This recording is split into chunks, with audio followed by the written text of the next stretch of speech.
coming back in studio to meet David Paul. David Paul, it's good to meet you. Nice to meet you, Katie. And I hear you're part of the broadcast family now, actually. Yes, my son Spencer works up at CFJC. We're really happy to have that happen. Absolutely. He's doing the Fun Finder, right? Yes, he is, and he's having a lot of fun working with you people. Yes, and everybody loves the Fun Finder guy, so he's starting out in a good spot. We're really happy. Yes. So today we're talking mediation. That's your specialty. It is. I'm a family law lawyer. I practice in Kamloops. I've been practicing here for about 30 years now.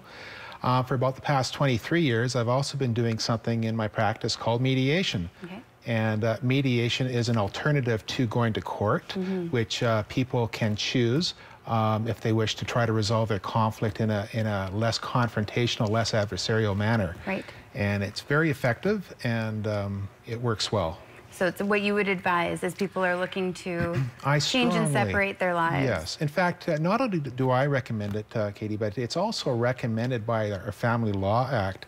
Lawyers actually have a legal, ethical obligation to advise people that go in for a consult that mediation is an alternative to dispute resolution that you should really seriously consider.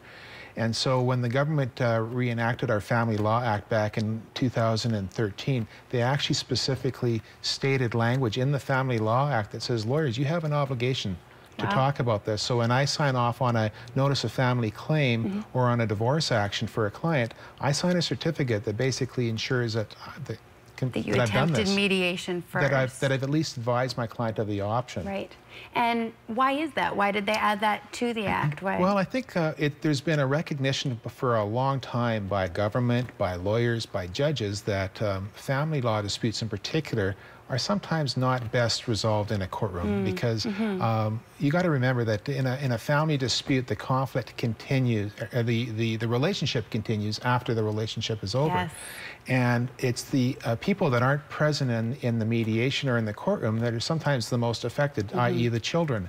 Yes. So the courts recognize that we go to court, parties get adversarial, they get positional, there's a lot of negativity there. The courts recognize that's not a healthy way for conflicts to resolve. So they really encourage the mediation because with mediation, parties aren't in there advocating, they're in there stating their interests, and the mediator helps them communicate and facilitate something that they actually create themselves. So the calmer you can keep it, the earlier you can get it, the better. Yeah, absolutely. Mediation has a lot of benefits. First of all, it's voluntary, so parties aren't forced. Because parties aren't forced into the process, they're usually buying into it more. Yes, they're already feeling better about the process. They're already committed. They feel committed. Yes. The process itself, it's not a touchy-feely, counseling sort of thing.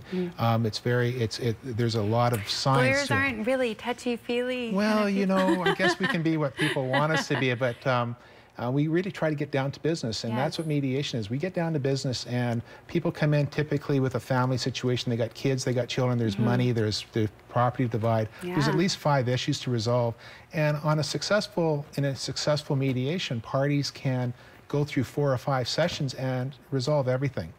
And that 4 or 5 sessions could take place within a month, and within that 1 month, they've got themselves a deal. And they're not talking the horror story about spending $20,000, $30,000 plus dollars on lawyer fights. Not to mention the time and the stress that puts on a family. Absolutely. The stress is horrific. Psychologists have said that going through divorce is as bad, and for some people worse, than actually experiencing a death. So it's a terrible pain that people go through when they're going through this process. And it's also a very difficult area to practice. A lot of lawyers wouldn't want to even touch family law. A lot of sensitivity. There's a lot of sensitivity. It takes a special person to practice family law. And mediation, really, I've seen it at both ends. I've been involved in the nasty litigation. And I've seen cases where people come in and you just know that there's a lot of anger there. There's a lot of poison in the room.